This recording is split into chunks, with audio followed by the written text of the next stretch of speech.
Bienvenue dans cette 11e partie concernant jQuery. Nous allons voir aujourd'hui comment faire pour sélectionner des éléments par leur contenu, ok? Donc on va procéder à un exemple. Ce que je vais faire ici, je vais créer un champ input de type texte, donc type text, ok? Je ferme et on va créer une liste non ordonnée, donc UL. On va saisir par exemple des prénoms, ok? Donc je duplique, je vais saisir par exemple 4 prénoms, ok? Donc je vais dire Jean. Ok, donc je vais dire Jennifer, Fred et Marie, ok? Marie. Donc j'actualise ici. Donc j'ai effectivement mon champ de type texte et mes 4 prénoms qui apparaissent, ok? Donc ce qu'on va faire ici, donc func.js, on va document ready, ok? Et on va démarrer une fonction, function, on ouvre et on ferme. Ce qu'on va faire maintenant, on va sélectionner notre champ, donc texte, ok, point keyup, c'est-à-dire si l'utilisateur appuie sur une touche et il la relâche, ok. Donc function, on ouvre et on ferme.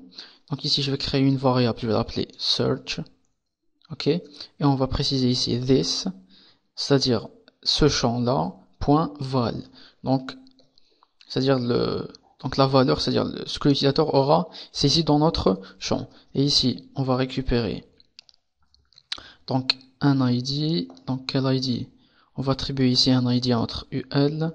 Donc je vais dire ici ID name, ok? Donc ID name. Donc je ferme ici. Donc je sélectionne mon ID name ici.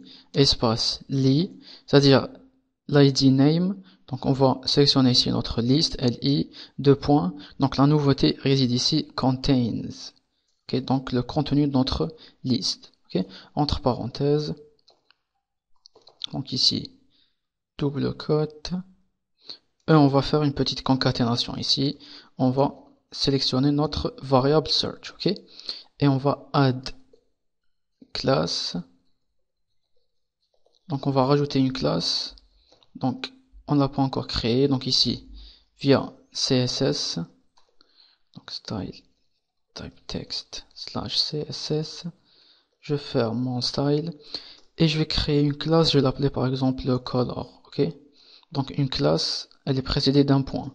Donc color, je vais dire color red, ok? Donc on va rajouter notre classe color, ok? Donc si j'actualise ici, j'actualise, donc je saisis ici par exemple un J et j'ai Jennifer et Jean qui sont coloriés en rouge. Donc si je supprime le J, j'ai tous mes prénoms qui sont coloriés, donc c'est pas ce qu'on veut. Ce qu'on va faire, on va dire ici if search n'est pas égal à la chaîne de caractères vide, ok?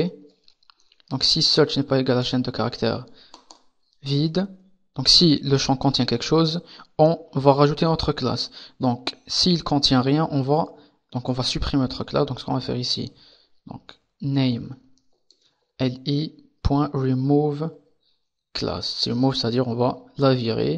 Donc la classe s'appelle color. Point virgule. On va check ici le résultat. Donc j'appuie sur J. J'ai Jean et Jennifer qui sont colorés en rouge puisque mes deux prénoms contiennent notre lettre J, ok? Donc si je supprime le J, rien n'est coloré, ok? Donc si je tape ici, donc J, donc E, donc j'ai mes deux prénoms qui sont colorés puisque mes deux prénoms contiennent mes deux lettres, ok? Mais si je saisis ici un A, j'ai uniquement Jean qui est colorié, ok? Donc si je rajoute un N, j'ai Jean qui est colorié. Donc Fred. Donc si je saisis ici un M, j'ai uniquement Marie qui est coloriée. Mais si je rajoute ici des espaces, vous allez voir qu'on va rencontrer un problème. Donc je tape ici Jean et j'ai rien de colorié. Donc ce qu'on va rajouter ici, on va virer les espaces. Donc ici search est égal $.trim. Donc c'est la même fonction que php-im, ok? Donc search. Donc en actualisant, on va checker le résultat. Donc je saisis ici Jean et j'ai Jean qui est colorié en rouge. Donc je saisis ici Jennifer. Jennifer, et j'ai uniquement Jennifer qui est en rouge, donc on peut rajouter des espaces à volonté, je saisis Marie, et on a toujours le même résultat, ok?